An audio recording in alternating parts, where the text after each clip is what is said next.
Bismillahirrahmanirrahim. In this video, we will discuss Chemistry 9th chapter number 3 application paper. There are total 7 questions in this paper, having 3 MCQs, 2 long and 2 short questions. First of all, MCQs. MCQ number 1, how many elements were arranged by Mendeleev in order of increasing atomic masses? Mendeleev ने कितने elements arrange किए थे, उस वक्त कितने elements non थे? तो आपकी बुक में मेंशन है 63 elements. Option D is correct. How many elements are there in fourth period of the periodic table? तो इसकी ए ऑप्शन है 7 तो किसी पीरियड के भी एलिमेंट्स नहीं है, इसलिए ए ऑप्शन स्किप हो गई. बी ऑप्शन है 8 जो है वो सेकेंड और थर्ड पीरियड में 8 एलिमेंट्स प्रेजेंट होते हैं. तो सी ऑप्शन है 18 is the right answer. Option C, because fourth and fifth period के अंदर 18 एलिमेंट्स होते हैं. How many blocks are in periodic table? B option is correct. 4 blocks हैं, S, P, D and F. Next is the list of short questions. What are firework? इसकी definition का 1 mark है और इसकी इम्पोर्टेंस का 1 mark है. ये marking categories आपको यहाँ पर शो हो रही हैं, लेकिन जब आप पेपर सॉल्व करेंगे तब ये शो नहीं होंगी. तो इसलिए आपने खुद से याद रखना है कि आपने इस क्वेश्चन में क्या क्या लिखना है. एप्लीकेशन बेस्ड पेपर में ज़्यादातर आपके पास एप्लीकेशन आती है कि केमिस्ट्री की रियल लाइफ में क्या एप्लीकेशंस हैं, क्या यूजेस हैं, वो वाले क्वेश्चंस ही आते हैं. तो फायर वर्क रियल लाइफ में यूज़ होता है. ठीक है, आपकी बुक के अंदर मेंशन है. ठीक है, इन आपकी बुक के अंदर एक पिंक बॉक्स है जिसके अंदर फायरवर्क्स के बारे में लिखा गया हेयर. ठीक है, तो इसकी सिग्निफिकेंस तो आपको यहीं से मिल जाएगी कि फायरवर्क्स कहाँ पे यूज़ होते हैं. ये डिस्प्ले होते हैं सेलिब्रेशंस के लिए, लाइक पाकिस्तान डे, इन मैरिजेस. ठीक है, तो फायरवर्क होता है. सिग्निफिकेंस इसकी यही है कि इसको हम डिफरेंट इवेंट्स में यूज़ करते हैं. ठीक है, तो लेकिन इसकी डेफिनेशन यहाँ पर मेंशन नहीं है. तो डेफिनेशन के लिए आप लिख लें कि it is a device containing gunpowder and other chemicals which are used for colorful celebrations and explosive material. ये आप इसकी डेफिनेशन कोट कर देंगे. नेक्स्ट है what is the composition of firework? ये किससे मिलके बने हुए हैं? ठीक है, बिकॉज ये एप्लीकेशन का पेपर है तो इसमें ज़्यादातर यूजेस वाली चीज़ें ही आ रही हैं, फायरवर्क के बारे में आ रहा है. ठीक है, अब इसकी कंपोजिशन के किस किस चीज़ से मिलके बने हैं, तो आप यहाँ से स्टार्ट करेंगे कि और साथ में आपको कंपोजिशन तो लिखनी ही है, लेकिन उसके साथ में प्रिकॉशंस का भी 1 मार्क होगा. ठीक है, तो आप यहाँ से स्टार्ट करेंगे कि elements like magnesium, aluminium are used in powder form. ठीक है, ये वाले दोनों एलिमेंट्स जो हैं यूज़ होते हैं फायरवर्क्स के अंदर. इसके अलावा सोडियम के सॉल्ट, आगे बताया गया कि किस किस एलिमेंट के सॉल्ट्स यूज़ होते हैं और वो किस किस कलर देते हैं. फायरवर्क्स में कौन कौन सा कलर किस किस एलिमेंट की वजह से होता है. ठीक है, तो येलो कलर जो है वो सोडियम के सॉल्ट्स की वजह से होता है. इसी तरह रेड कलर कैल्शियम के सॉल्ट्स की वजह से होता है.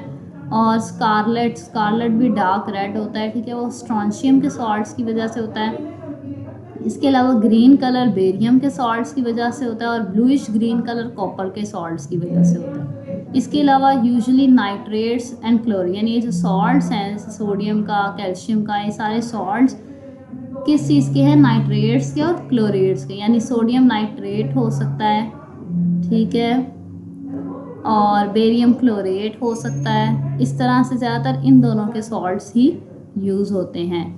ठीक है, इसके अलावा अदर केमिकल्स भी इसमें ऐड किए जाते हैं ताकि डिफरेंट शेड्स आ सकें. ठीक है, इसके अलावा इसमें प्रिकॉशंस नीचे लिखी गई है कि क्या प्रिकॉशंस है कि हैज़र्ड और risk to life and property होते हैं. ठीक है, इससे कोई नुकसान भी हो सकते हैं. ज़ाहिर है ये फायर है, फ्लेम है, इनसे नुकसान भी होते हैं. इस वजह से इसकी प्रिकॉशन ये है कि only skilled professionals use them. ठीक है, ऐसे प्रोफेशनल जिनको इसका तजर्बा हो, स्किल हो इसे इस्तेमाल करने की, सिर्फ वही इसको यूज़ करें, बाकी लोग इसे यूज़ ना करें। तो ये प्रिकॉशन भी मेंशन करेंगे। ई बीप्स तालीम तरबियत और इम्तहानों की तैयारी का जदीद और अपनी किस्म का एक मुनफरिद निज़ाम है जो आपको घर बैठे ऑनलाइन तरीके से ना सिर्फ इम्तहानों की तैयारी खसूसी अंदाज में करवाता है बल्कि ये भी बताता है कि आपकी अब तक की तैयारी का मायार क्या है, तैयारी में क्या क्या खामियां हैं, ये खामियां कौन सी किताब के कौन से हिस्से में हैं, कौन सी गलती आप बार बार दोहराते हैं और अब तक के दिए गए पर्चों में आप ये गलती कितनी बार दोहरा चुके हैं और किस किस सवाल में आपने ये गलती दोहराई है, इस गलती को दूर कैसे किया जा सकता है। इसके अलावा पर्चे हल करने की तरकीब यानी प्रेजेंटेशन में क्या क्या गलतियाँ बार बार दोहराते हैं और अब तक के दिए गए पर्चों में वो गलतियाँ आप कितनी बार दोहरा चुके हैं और किस किस पर्चे में आपने ये गलती दोहराई है और इस गलती को दूर कैसे किया जा सकता है। आपकी लिखाई यानी हैंड राइटिंग का मायार क्या है और उसको कैसे बेहतर किया जा सकता है। नेक्स्ट है जी list of long question. First of all, what is significance of atomic number in modern periodic table, describe the characteristics of periods and groups of long form of periodic table. ठीक है, सबसे पहला part है इसका significance of atomic number, उसका आपको 2 marks मिलेंगे। ठीक है, देन आप पीरियड्स की कैरेक्टरिस्टिक्स लिखेंगे, ग्रुप्स की लिखेंगे। ठीक है, और तो इस तरह से आप जब एटॉमिक नंबर की सिग्निफिकेंस लिखते हैं वो आपके पास अलग टॉपिक में मौजूद है, पीरियड अलग में है और ग्रुप अलग में है। तो यहाँ पे मॉडर्न पीरियोडिक टेबल के अंदर मेंशन है, ये पेज नंबर 46 है। इसका जो फर्स्ट पैराग्राफ है उसके अंदर लिखा हुआ है कि एटॉमिक नंबर की क्या अहमियत है। ठीक है, तो एटॉमिक नंबर जो है वो एटॉमिक मास की निस्बत ज़्यादा बेसिक, ज़्यादा अच्छी प्रॉपर्टी है, फंडामेंटल प्रॉपर्टी है 2 लिहाज से। फर्स्ट ऑफ ऑल कि ये रेगुलरली इंक्रीज करता है, एटॉमिक नंबर हर element to element increase regularly करता है, जैसे हाइड्रोजन का 1, हीलियम का 2, लिथियम का 3, इस तरह ये रेगुलरली इंक्रीज करते हैं।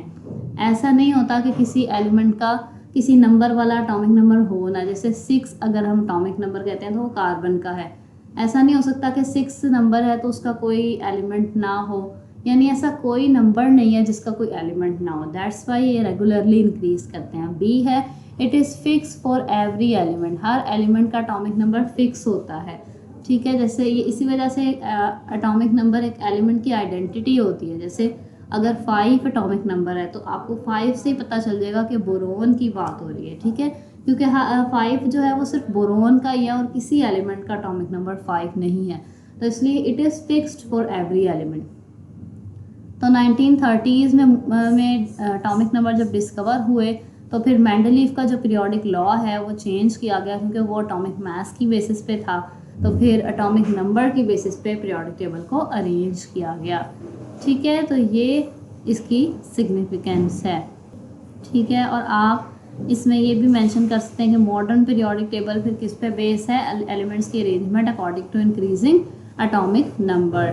ठीक है, तो जब एटॉमिक नंबर के हिसाब से उन्हें अरेंज किया जाता है तो उनकी प्रॉपर्टीज़ आफ्टर रेगुलर इंटरवल्स यानी थोड़ी थोड़ी देर बाद उनकी प्रॉपर्टीज़ मैच होती हैं एक दूसरे के साथ। ठीक है, तो जिनकी एलिमेंट्स की प्रॉपर्टीज सिमिलर होती हैं वो एक ही ग्रुप में आ जाते हैं। ठीक है, यहाँ तक आप इसका बल्कि आंसर मेंशन करते हैं। ठीक है, पहले आपने ये लिखना है there are total 18 elements in the group. ठीक है, देन आपने ये वाली चीज़ लिखनी है प्रॉपर्टीज़ की हेडिंग में, उसके बाद आपने बाकी का सारा लिखना है, ये जो स्टार्ट वाला है और जो इसके बाद वाला है सारा एक्सप्लेनेशन में लिख देना है। ठीक है, तो प्रॉपर्टीज़ क्या है कि एलिमेंट्स जो हैं ग्रुप के एलिमेंट्स, उनके एटॉमिक नंबर तो रेगुलरली इंक्रीज़ नहीं हो रहे होते हैं, लेकिन उनकी इलेक्ट्रॉनिक कन्फिग्रेशन उनके आखिरी वाले शेल की, वैलेंस शेल की इलेक्ट्रॉनिक कन्फिग्रेशन सेम होती है। जैसे देखिए ग्रुप नंबर 1 है, उसके सारे एलिमेंट्स का जो आखिरी इलेक्ट्रॉन होगा, ठीक है, वो एस पे ही जाएगा, एस सब शेल में ही जाएगा। ठीक है, दैट्स वाई एस ब्लॉक में रखे गए हैं, तो इसलिए इसको कहते हैं NS1, इसकी जनरल इलेक्ट्रॉनिक कन्फिग्रेशन है। ठीक है, एस के अंदर इसका जो आखिरी इलेक्ट्रॉन है वो एक ही है। इनके सारे एलिमेंट जितने भी अल्कली मेटल में एलिमेंट्स हैं पहले ग्रुप में, हाइड्रोजन, लिथियम, सोडियम, उन सब का जो एंड वाला एस आता है उसमें सिर्फ एक ही इलेक्ट्रॉन आता है, सबके अंदर एक ही आता है, ठीक है। तो इसका ग्रुप नंबर भी 1 है, तो ग्रुप नंबर से पता चलता है कि आखिरी शेल में इलेक्ट्रॉन हैं कितने। तो एक ग्रुप नंबर है तो इसके सारे एलिमेंट्स के लास्ट में एक ही इलेक्ट्रॉन होगा आखिरी शेल में, ठीक है। तो इसी तरह से इसका ग्रुप नंबर 2 है, इसके सारे एलिमेंट्स के आखिरी शेल में 2 ही इलेक्ट्रॉन्स होंगे, ठीक है। तो इसलिए इसकी NS2 बनी, ठीक है, और वो इलेक्ट्रॉन S में जाते हैं, दैट्स वाई NS2। इसी तरह से बोरॉन फैमिली है, इसका ग्रुप नंबर 13 है, ठीक है। लेकिन अगर हम तमाम पीरियोडिक टेबल की जो नंबरिंग है उसको इस तरह से करें कि सेंटर वालों को निकाल दें, सेंटर वालों को B ब्लॉक कंसीडर किया जाता है, B सेक्शन, ठीक है।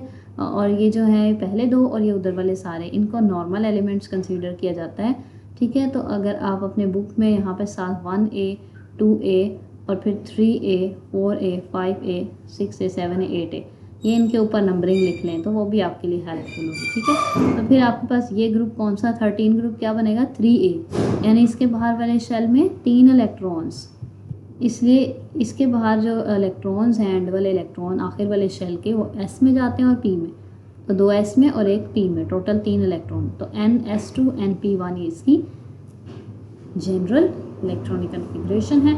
खैर ये आपके पास हो जाएगा जी, ये सारी तो जनरल इलेक्ट्रॉनिक कन्फिग्रेशन है, ठीक है। तो मेनली ये है कि ग्रुप के एलिमेंट्स की इलेक्ट्रॉनिक कन्फिग्रेशन सेम होती है वैलेंस शेल की, दैट्स वाई इन्हें फैमिली भी कहते हैं इनके एलिमेंट्स को, ठीक है। जैसे ग्रुप 1 है, फिर एक्सप्लेनेशन में आ जाएगा ग्रुप 1 में कौन कौन से एलिमेंट है, hydrogen, lithium, sodium, potassium, rubidium, caesium and francium, ठीक है। तो इन सब के बाहर वाले शेल में एक इलेक्ट्रॉन है और they are called alkali metals. फिर ग्रुप 1 एंड 2 एंड 13 to 17, ठीक है, वही जो मैं अभी बता रही थी, उन सबको नॉर्मल एलिमेंट्स कहते हैं, ठीक है। इन सब के अंदर वाले शेल्स तो कंप्लीट ही होते हैं इलेक्ट्रॉन से, लेकिन आउटर मोस्ट शेल जो हैं वो इनकम्प्लीट होते हैं। इसके अलावा जो ग्रुप 17 एलिमेंट्स हैं उन्हें हैलोजेंस कहते हैं, ठीक है, उनके बाहर वाले शेल में 7 इलेक्ट्रॉन्स होते हैं। इसके अलावा जो दरमियान वाले हैं अब वो उनकी बात कर रहे हैं, पहले उसने नॉर्मल एलिमेंट्स की बात की, अब सेंटर वाले आगे, उन्हें कहते हैं ट्रांजिशन एलिमेंट। ट्रांजिशन का मतलब ही होता है सेंटर, दरमियान, ठीक है। तो ग्रुप 3 to 12 जो है उन्हें ट्रांजिशन एलिमेंट्स कहते हैं। इन एलिमेंट्स के अंदर जो F सब शेल है वो हो रहा होता है कंप्लीट, ठीक है, उसमें लास्ट इलेक्ट्रॉन जा रहा होता है। तो ये ग्रुप वाला टॉपिक है, इट्स वेरी इंपॉर्टेंट। तो उसमें सिर्फ 2 एलिमेंट्स हैं, कौन कौन से, हाइड्रोजन एंड हीलियम। फिर सेकेंड और थर्ड पीरियड जो है उन्हें कहते हैं नॉर्मल पीरियड्स, बिकॉज उन सब में 8 इलेक्ट्रॉन्स आते हैं, 8 एलिमेंट्स आते हैं। फिर जो सेकेंड पीरियड है उसके अंदर कौन कौन से 8 एलिमेंट्स हैं, lithium, beryllium, boron, carbon, nitrogen, oxygen, fluorine and ends at neon, neon पे एंड होगा, ठीक है। फिर फोर्थ एंड फिफ्थ पीरियड जो है उन्हें लॉन्ग पीरियड कहते हैं, ठीक है, उन्हें लॉन्ग पीरियड कहते हैं। उनके अंदर कितने आते हैं, 18 एलिमेंट्स आते हैं। फिर 6 एंड 7 पीरियड जो है उन्हें वेरी लॉन्ग पीरियड्स कहते हैं, ठीक है। और उसमें जो है क्या होता है कि 6 पीरियड के अंदर 32 इलेक्ट्रॉन्स आते हैं और 7th पीरियड में 23 एलिमेंट्स आते हैं। एलिमेंट 6th में 32 एलिमेंट्स, 7th में 23। 7th में कम इसलिए आते हैं क्योंकि अभी कुछ एलिमेंट्स अनडिस्कवर्ड हैं, ठीक है। अब इन्हीं पीरियड्स के दरमियान में कुछ ऐसे एलिमेंट्स हैं जो एटॉमिक नंबर 57 के बाद वाले और एटॉमिक नंबर 89 के बाद वाले, टोटल 14 एलिमेंट्स, ठीक है। 57 के बाद 14 एलिमेंट्स, इस तरह 89 के बाद 14 एलिमेंट्स, इनकी 2 सीरीज़ बनती हैं, ठीक है। उनको भी यहीं पे रखा गया, लेकिन स्पेस प्रॉब्लम की वजह से उन्हें पीरियोडिक टेबल से नीचे शो किया जाता है to be represented in a presentable form, ठीक है। तो जो इन दोनों सीरीज़ हैं उनके नेम हैं लेंथेनाइड एंड एक्टिनाइड्स, ठीक है। क्यों? क्योंकि जो एटॉमिक नंबर 57 है उस एलिमेंट का नाम है लेंथेनम, तो इसलिए उस सीरीज़ को कहते हैं लेंथेनाइड, वो लेंथेनम से स्टार्ट होती है। इसी तरह एक्टिनाइड सीरीज़ एक्टिनियम से स्टार्ट होती है, जिसका एटॉमिक नंबर है 89। नेक्स्ट ये प्रॉपर्टीज़ हैं कि तमाम जो पीरियड्स हैं वो अल्कली मेटल से ही स्टार्ट होते हैं और नोबल गैस पे ख़त्म होते हैं, ठीक है। देखें हर ये जो पीरियड हैं यहाँ से शुरू होता है और यहाँ ख़त्म होता है ना पीरियड, तो ये जो है ये अल्कली मेटल्स हैं और यहाँ पे ख़त्म होता है ये सारी नोबल गैसेज हैं, ठीक है। सिवाय फर्स्ट पीरियड के, फर्स्ट पीरियड में जो ये हाइड्रोजन है ये अल्कली मेटल नहीं है, ये मेटल ही नहीं है, ये गैस है, ठीक है, लेकिन इसका एटॉमिक नंबर 1 है इसलिए इसको यहाँ रखा गया, अलबत्ता ये मेटल नहीं है, ठीक है। प्रॉपर्टीज़ में लिखना है। Next question is what are fireworks, describe the composition of fireworks, ठीक है। अगेन वही चीज़ आ गई, फायरवर्क्स जिसके अंदर आपने इम्पॉर्टेंस लिखनी है फायरवर्क्स की सबसे पहले, फिर आपने उसकी कंपोजिशन लिखनी है और एंड पे प्रिकॉशंस, ठीक है। तो हर एक के अलग अलग मार्क्स होंगे। सो यहाँ पे है जी फायरवर्क्स, ठीक है। पहले इसकी इम्पोर्टेंस क्या है कि पाकिस्तान डे पे या ऐसे किसी सेलिब्रेशन और इवेंट्स पे, मैरिजेस पे ये डिस्प्ले किए जाते हैं, ठीक है। और चाइना ने टेक्नोलॉजी इन्वेंट की और फिर ये सारे वर्ल्ड में चली गई, ठीक है। ये डेंजरस हैं लेकिन वो कह रहा है कि इससे बहुत ब्यूटीफुल और कलर्स जो हैं वो बनते हैं, ठीक है। और उसमें डिफरेंट सॉल्ट्स यूज़ होते हैं, डिफरेंट कंपोजिशंस, ताकि डिफरेंट कलर्स आएँ, ठीक है। और कौन कौन से, अब उसकी कंपोजिशन आ गई, ये कौन कौन से सॉल्ट्स यूज़ होते हैं, मैग्नीशियम, एलुमिनियम जो यूज़ होते हैं, हमेशा मैग्नीशियम और एलुमिनियम को पाउडर्ड फॉर्म में यूज़ किया जाता है। बाकी सोडियम के सॉल्ट्स हैं वो येलो कलर देते हैं, कलर्स आपने अच्छे से याद करने हैं। कैल्शियम के सॉल्ट्स हैं रेड कलर देते हैं, स्ट्रॉन्शियम के सॉल्ट्स स्कारलेट कलर देते हैं, बेरियम के सॉल्ट्स ग्रीन कलर देते हैं और कॉपर के salts bluish green colour produce करते हैं, ठीक है। इन सब के जो सॉल्ट हैं, सोडियम का जैसे सॉल्ट है, किसके साथ बनाएंगे, सोडियम का सॉल्ट में दो चीज़ें होती हैं ना, एक तो केटाइन होता है, सोडियम केटाइन है, एक एनाइन भी होता है। एनाइन क्या लेंगे, तो वो आगे बता रहा है कि नाइट्रेट या फिर क्लोरेट्स, ठीक है, ये यूज़ होते हैं एनाइन के तौर पे, यानी इन्हीं के सॉल्ट्स हैं, या तो सोडियम नाइट्रेट होगा या सोडियम क्लोरेट होगा, ज़्यादातर इस तरह से। इसी तरह कैल्शियम का कैल्शियम नाइट्रेट होगा या कैल्शियम क्लोरेट, ज़्यादातर वो कह रहे हैं कैल्शियम नाइट्रेट और क्लोरेट्स को यूज़ किया जाता है।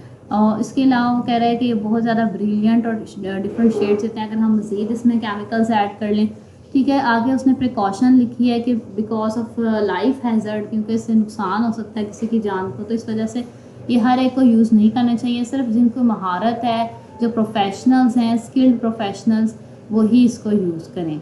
Okay, so this was your paper, thank you.